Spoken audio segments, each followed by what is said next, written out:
Nobody had ever seen anything like it.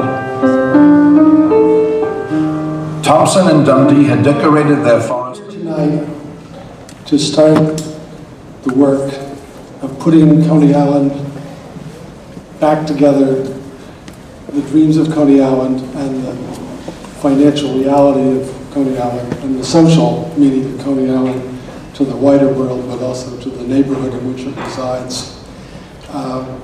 And so we're very grateful for you coming. I'm Kent Barwick from the Municipal Arts Society. I want to point out that before that wonderful movie, the music you were listening to were all songs that mentioned Coney Island.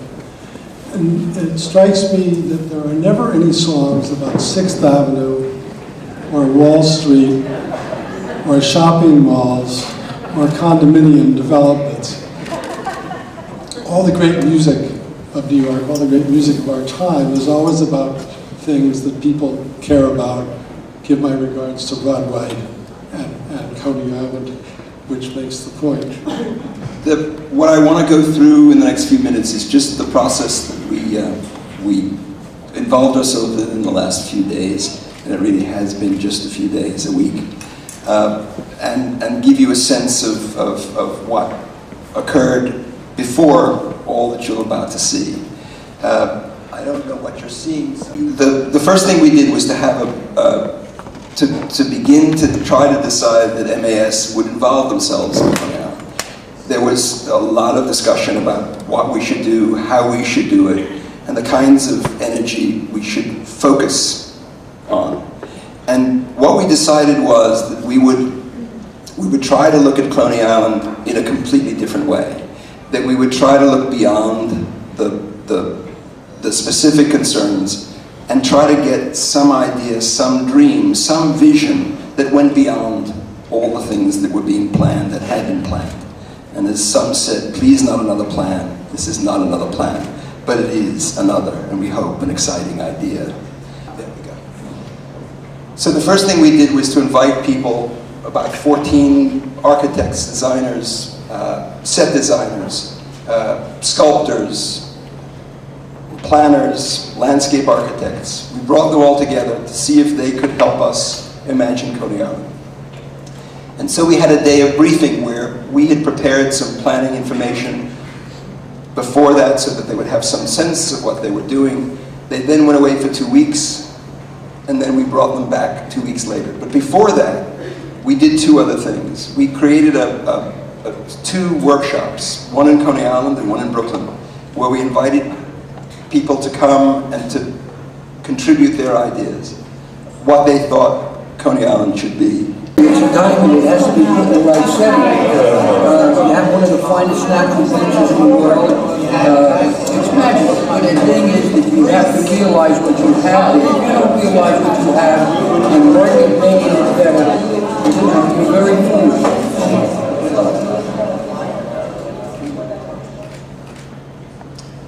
So there were 2 of those. That was the first on Monday, there was another one on Wednesday. That information plus one other piece of information, which some of you may have already participated in. We've posted a website that's called imagineconey.com. We have almost 100 submissions already. It's only been up about a week and a half. They have come literally from all over the world. And they are filled with drawings, poems, ideas, thoughts. I can't go through all of them. I don't even know all of them. But just to give you an idea, there was one for the magic clock, and this was submitted like that. There's another of the most extraordinarily intricate, specific rides, events. I'm totally bewildered. And this shot of the beach of a building that has this great covered shed that covers a good part of Coney Island with amusements underneath. Interestingly enough, I don't believe that as good as the experts were, they really came up or could come up with anything more, except what they could do is to bring it together and to try to find a theme that would make some sense so that people would be captured by the idea. And so that was what we did. Then 2 days, both in Coney Island, at the aquarium, 2 full days from morning till night. I think there were 14 professionals that were doing this specifically, and then there were lots of us moving coffee and drinking water. To get started.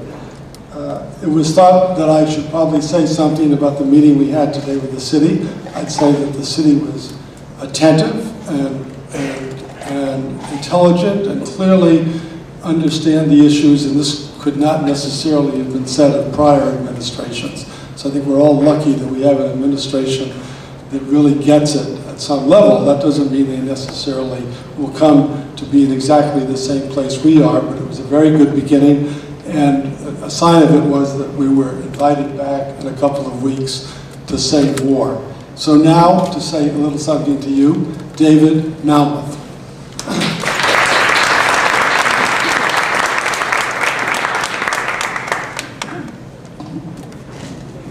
Thank you, Ken.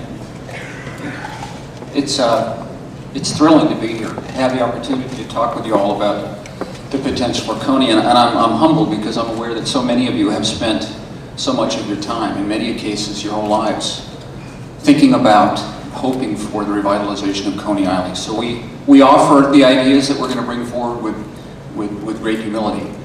But let me first respond to Ken's question. Is there an opportunity? Is there life for Coney Island? And definitively the answer is yes.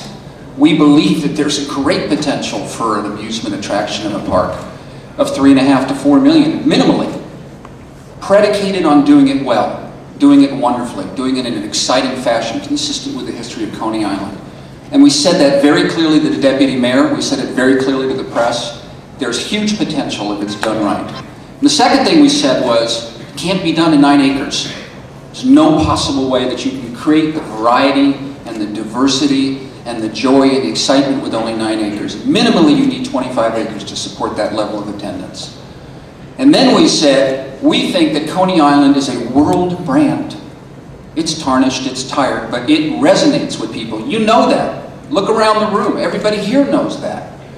And if we're able to create the kind of excitement that we think is possible, it has huge potential for sponsorship and huge potential for signage income, and that's a big economic driver.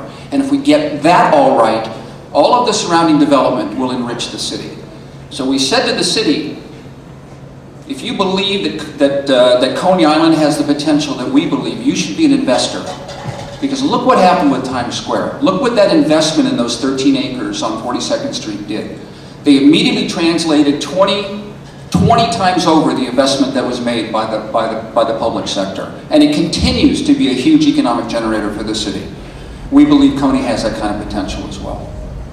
So that's the economic story. I'm not going to bore you with any more of that, but it's important that you know we're completely convinced of the economic. But let's talk about what we did at the charrette. So we started off trying to get a consensus around principles. The first thing we said was, we think that we should be reestablishing Coney Island as an amazing entertainment destination for New York and the world. Not an exciting, not glamorous, amazing. That word was chosen intentionally. Ensure economic vitality 12 months, and that's because there's the need to try to have activity all year round. And we think that means open amusements, we think it means enclosed amusements, we think it